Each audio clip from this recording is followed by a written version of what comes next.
Hello again. Our calls are mounting for South Africa to ban pit bulls as domestic pets.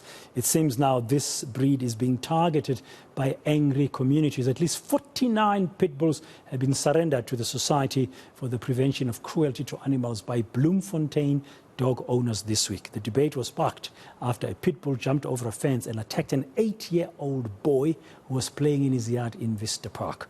Some concerns that dogs are now being poisoned. Well, for more on this, I'm joined by Keshvi Nair, Public Relations Officer for the National Council of Societies for the Prevention of Cruelty to Animals, the SPCA.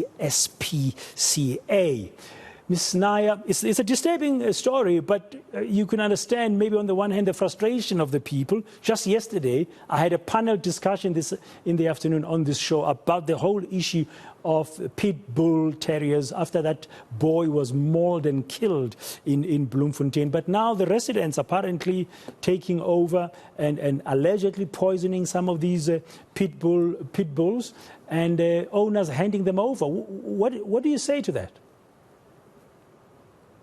Well, we can definitely confirm that a number of animals, a number of pit bulls have been surrendered to the SPCA. And I'm sure it's not just Bloemfontein SPCA. I'm sure it's all SPCAs across the country and other animal welfare organizations. And I think the reason for this is people are realizing they've heard our calls, they've heard our pleas that this is an animal that should really only be owned by people who have the experience to own these animals. They've realized that, you know what, we've got an aggressive animal here. I don't want to put my family in danger. I don't want to put my community in danger. And they've realized that the SPCA is a resource here, and they're doing the responsible thing by surrendering the animal to the SPCA. And the same should apply to the people who now think that it's okay to poison animals, to take their anger out on animals. And we can completely understand the frustration of people, of communities, of victims of dog attacks, and why they feel that way and why they feel that these dogs should not be in society. However, resorting to abusing animals and making them suffer is not the solution. And you know, Dan, this is, I think, where you can clearly see the role of the SPCA in these instances.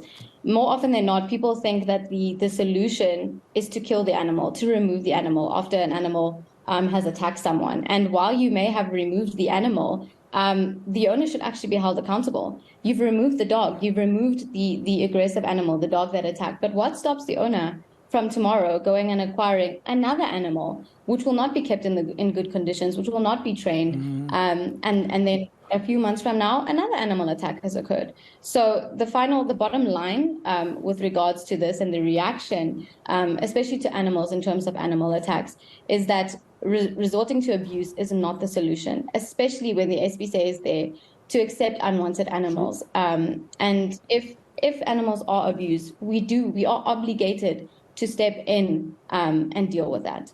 Yeah. So in a nutshell, you are saying if you have a pit bull in your neighborhood, do not harm it, but rather get the owner to hand it over to the SPCA.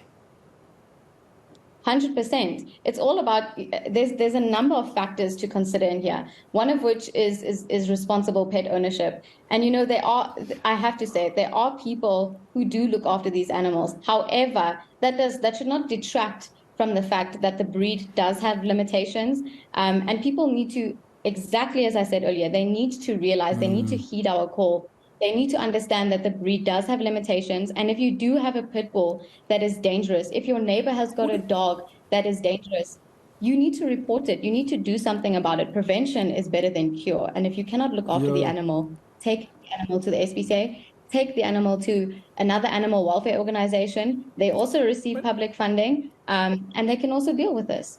What do you do with these dogs? I mean, now I understand 49 have been handed over to the SPCA in Bloemfontein. You said elsewhere in the country as well. What does then the SPCA do with it? Yesterday, in my panel discussion, I spoke to the Pitbull Federation of South Africa, and they were saying that in South Africa, there has been poor breeding practices as well, which have exacerbated the issues, besides owners failing to take accountability.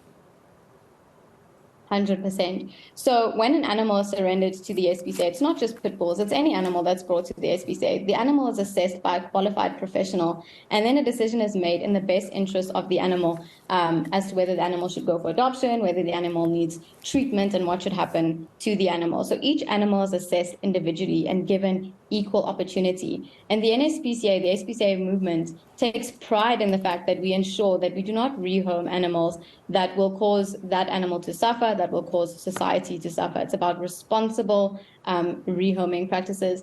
And just to touch on the breeding aspect, 100%. If you look at the reason that we're in this situation, there are a number of people who need to be held accountable, a number of organizations and groups that need to be held accountable for why we are in this mess.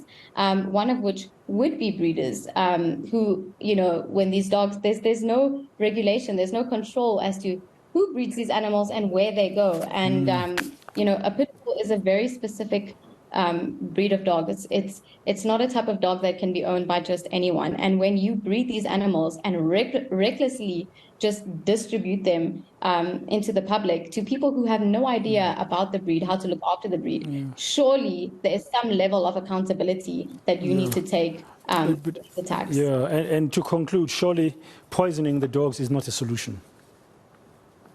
Exactly, 100%. As I said earlier, resorting to abusing animals, to inflicting abuse and cruelty to animals is not the solution, especially when the SPCA is there. If there's an animal that is harassing you, if there's an aggressive animal, you need to pick up the phone the municipality and tell them there's a dangerous animal here. If an animal is being abused, you need to pick up the phone, you need to tell your local SPCA, this animal is being abused. You have a moral duty and obligation to report that. That is why these organizations